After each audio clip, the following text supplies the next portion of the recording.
In this video, I am going to explain relationship of stomach and other organs and structures. Each organ has relationship with skeletal muscles and joints. Basically, stomach has relationship with left shoulder and left neck. Okay? But if you understand today's relationship, you can suggest many relationships from stomach. Let's get started. First organ is liver. Liver is basically related to right shoulder and right cervical spines. This is because of nervous tissue connection. And stomach and liver are connected by membrane, like this. This membrane is lesser omentum.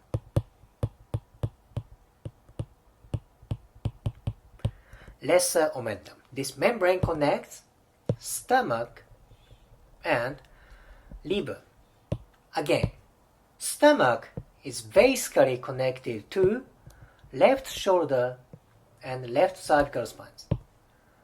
Liver is connected to right shoulder and right cervical spines. Plus, there is lesser omentum. So, possibility is if somebody has stomach dysfunction, now that can connect to right shoulder via lesser omentum. Vice versa, if somebody has liver dysfunction, that can affect left shoulder via lesser omentum. Does it make sense? This is very common that internal organ restriction can affect joint. Liver to left, stomach to right. This is possibility. Lesser omentum connects liver and stomach. This connection is important thing.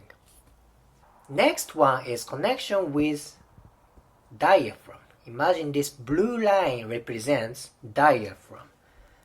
Stomach and diaphragm are connected by membrane as well. This one is gastrophrenic ligament. Gastrophrenic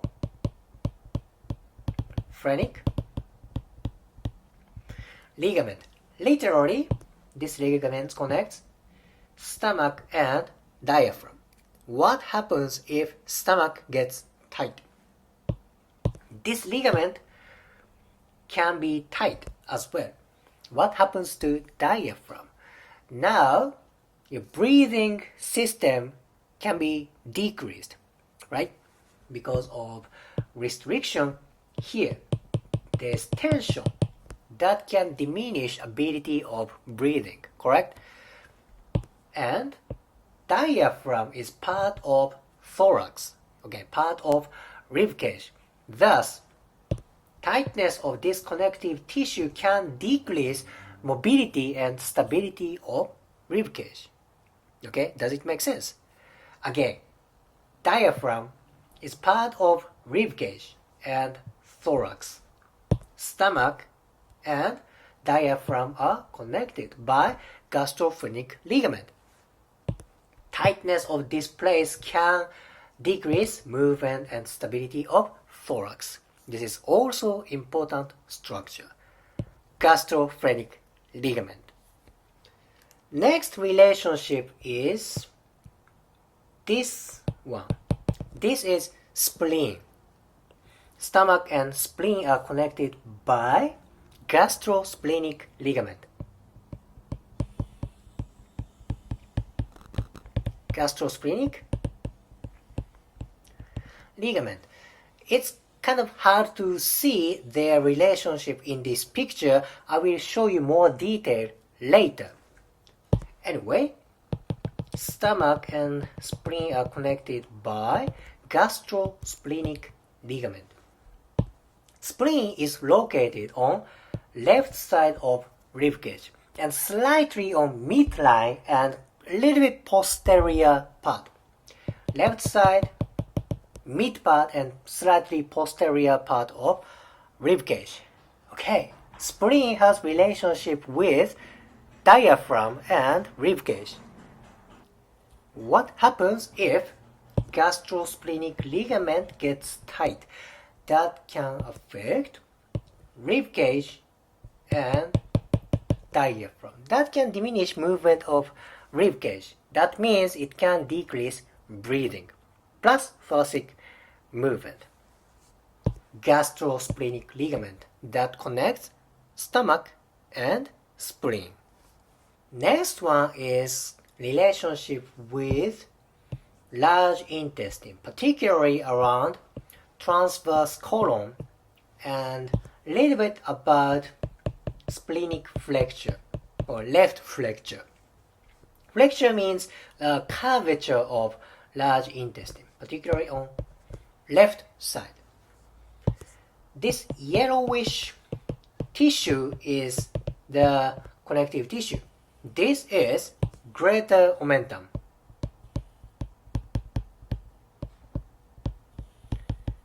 This is very fatty tissue. Stomach and transverse colon is connected by greater omentum. Okay. Then next one is connective tissue between large intestine and stomach. This one is close to flexure. This tissue is gastrocolic ligament.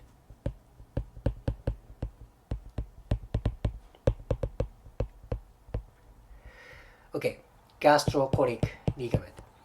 Large intestine has relationship with core, lumbar spines, pelvis, and hip joint, basically for core and lower extremity. Again, large intestine is connected to stomach. Stomach is basically for left shoulder joint. Large intestine and stomach are connected. Thus, stomach dysfunction can affect lower extremity or core via large intestine. Vice versa. When somebody has dysfunction on large intestine, that can affect left shoulder via greater omentum and stomach. Okay? Greater omentum and gastrocolic ligament. Now let me change picture, then you can see more clear relationship from stomach. Okay, this is anterior and lateral view. This is spleen. Do you remember what kind of tissue there is that connects stomach and spleen? This is gastrosplenic ligament, right? Gastrosplenic. You see more clear relationship. See, spleen is on kind of midline of lateral part and slightly posterior. Gastrosplenic ligament.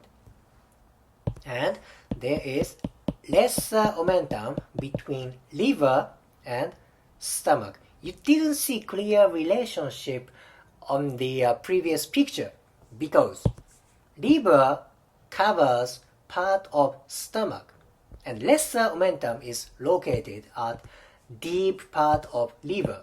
Thus, you didn't see the better relationship on the first half. This is lesser omentum. It's from deep part of liver. Okay, lesser omentum. Now, greater omentum is more complicated. This is kind of origin of greater omentum that attaches to transverse colon. It doesn't connect like this. It doesn't connect kind of shortly. So greater omentum is like an apron of abdomen, like this. It doesn't connect directly. It's like, again, apron of belly, then it attaches to transverse colon, like this.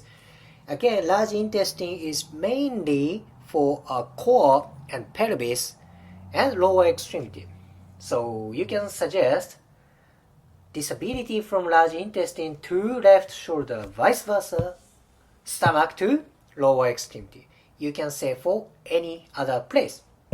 From stomach, you can go to liver, right shoulder, spleen, rib cage, diaphragm, thorax, rib cage, and breathing. Knowing relationship of organ is important to understand kind of new angle to see human body. If you liked today's video, please hit the like button, comment, and subscribe. See you next video.